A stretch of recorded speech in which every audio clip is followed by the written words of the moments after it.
খারাপ সময়টা হয়তো অতীত হয়ে যায়, কিন্তু মানুষের খারাপ ব্যবহারটা কখনো অতীত হয়ে যায় না।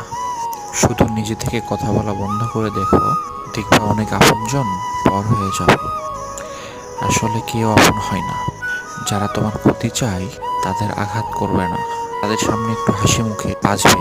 দেখবা তুমি আঘাত করলে যেই কষ্ট পেত, ওরা তার থেকেও বেশি কষ্ট পাবে। যত মিশবে ততই মানুষ চিনবে। অভিনয় যে কত প্রকার হয় তা বুঝতে পারবে। সবাইকে তোমার সত্যতা জানানোর দরকার নেই। যে যা ভাবে তা নিয়ে সমালোচনা করতে তাও।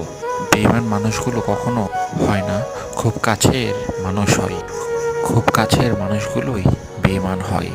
পাতা ঝরার আগে পাতার রং বদলে যায়, আর মানুষ বদলানোর আগে কথা বলার ধরন বদলে যায়। মন কখনো ভাবে না, যেটা ভাবে সেটা হলো বিশ্বাস।